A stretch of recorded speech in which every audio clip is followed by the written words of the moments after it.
Pada kesempatan ini, saya akan menjelaskan tentang hipertensi dan pencegahan hipertensi. Hipertensi atau tekanan darah tinggi adalah suatu peningkatan abnormal dalam pembuluh darah arteri secara terus-menerus dari satu periode.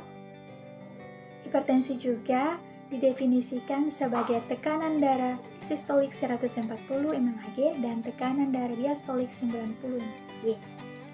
Penyebab hipertensi disebabkan antara lain yang pertama, usia. Usia mempengaruhi faktor risiko tinggi terkena hipertensi dengan kejadian paling tinggi pada usia 30-40 tahun.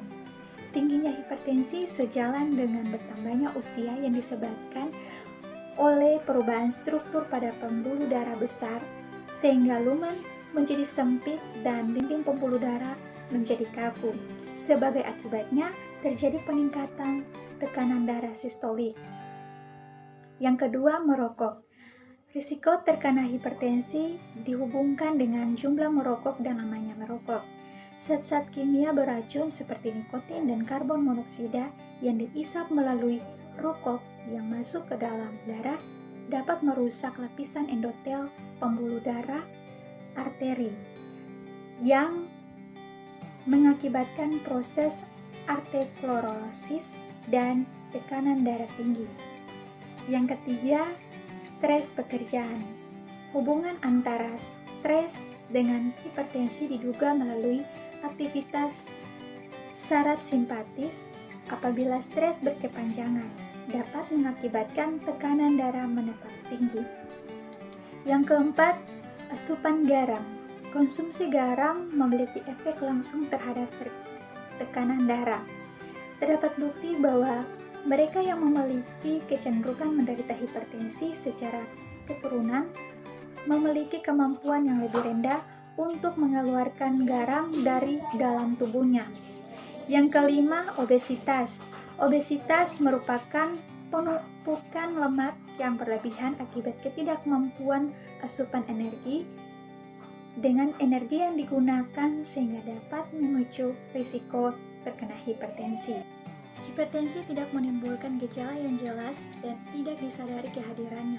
Kadangkala secara tidak sengaja terjadi bersamaan dan dipercaya berhubungan dengan tekanan darah tinggi, padahal sebenarnya tidak selalu.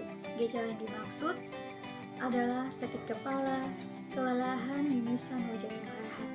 Kita masuk pada pencegahan. Yang pertama, pencegahan primer, yaitu 1. Mengatur diet agar berat badan tetap ideal, juga untuk agar tidak terjadi hiperkolesterolemia, diabetes mellitus, dan sebagainya. Yang kedua, dilarang merokok atau menghentikan rokok. Yang ketiga, merubah kebiasaan makan sehari-hari dengan konsumsi rendah garam. Yang keempat, melakukan eksersis untuk mengendalikan berat badan. Kemudian yang kedua, pencegahan sekunder. Pencegahan sekunder dikerjakan bila penderita telah diketahui menderita hipertensi karena faktor tertentu. Tindakan yang biasa dilakukan berupa mengelola secara menyeluruh bagi penderita baik dengan obat maupun tindakan-tindakan seperti pencegahan primer. Yang kedua, harus dijaga tekanan darah agar tetap terkontrol secara normal atau stabil mungkin. Yang ketiga, faktor-faktor risiko penyakit jantung iskemik yang lain harus dikontrol dan batasi aktivitas. Dan terakhir, pencegahan tersier. Pencegahan tersier adalah pengontrolan darah secara rutin, olahraga dengan teratur dan disesuaikan dengan kondisi tubuh. Pencegahan hipertensi sebenarnya dapat dilakukan. Sebagai contohnya, ibu yang menyusui. Menyusui adalah hal yang diharuskan karena manfaatnya untuk diberikan kesehatan ibu kepada anaknya.